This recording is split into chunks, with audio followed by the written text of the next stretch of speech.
আজ রাজ্যের মুখ্যমন্ত্রী মমতা বন্দ্যোপাধ্যায়ের উদ্যোগে জেলাভিত্তিক লোকশিল্পীদের সম্মেলন অনুষ্ঠান অনুষ্ঠিত হল রবীন্দ্র ভবনে।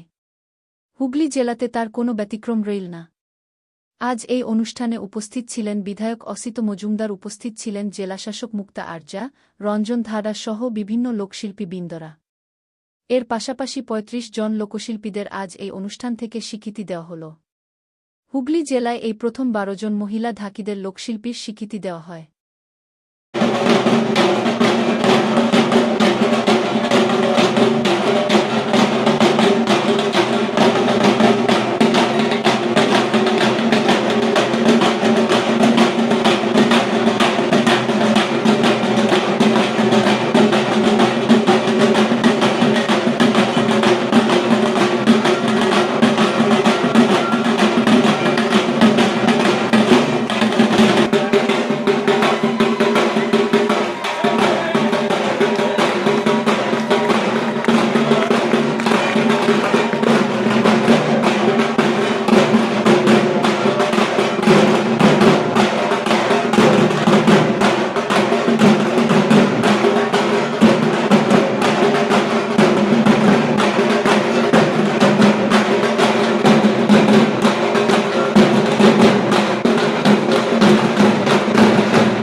আমার তো মনে হয় আপনাদেরকে সকালকেই আমরা দেখলাম, যারা আছেন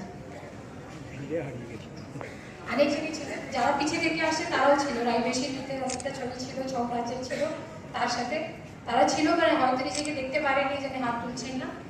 আর আপনাদেরকে যে গানটা দিয়ে শেষ হলো, ওইটা আমাদের সভাধিপতি, জেলা পরিষদের সভাধিপতি সাহেব রয়েছেন, শ্রীরঞ্জন ধারা সাহেব, তো বলছিলেন এই গানটা সবার সব থেকে প্রিয়। আপনাদের কাছে অনুরোধ রইল, যখন আজকে আপনারা পারফরমেন্স দেবেন তো সেই গানটা নিশ্চয়ই গাইবেন। আর আমি ডিএসও সাহেবকে বলবো কি আর একটা নতুন করে এই যে আজকে আমাদের এই যে লোকশিল্পীদের সম্মেলনের সাথে এসেছে, যারা যারা ওই ভিডিওটি নিজেকে দেখতে পারেননি, সমাপনের সময় নিজেকে যাতে দেখতে পারেন, কেন আপনারা সকলেই আমাদের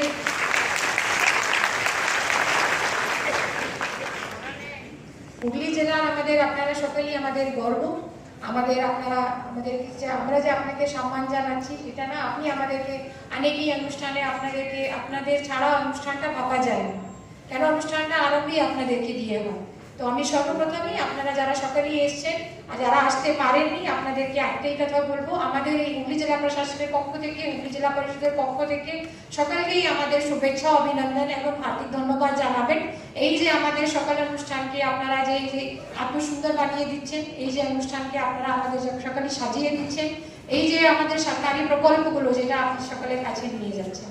আর আমাদের সাথে মঞ্চে উপবিষ্ট রয়েছেন এখানকারই মাননীয় বিধায়ক রয়েছেন, শ্রী অসিত মজুমদার সাহেব রয়েছেন, আমাদের হুগলি চুঁচুড়া মিউনিসিপ্যালিটির আমাদের চেয়ারম্যান সাহেব রয়েছেন, শ্রী অমিত রায় সাহেব, তার সাথে আমাদের রয়েছেন আমাদের আরেকজন জেলা পরিষদের কর্মদক্ষ সাহেব রয়েছেন, আমাদের এডিএম জি সাহেব রয়েছেন, যিনি এই দপ্তরটা দেখেন।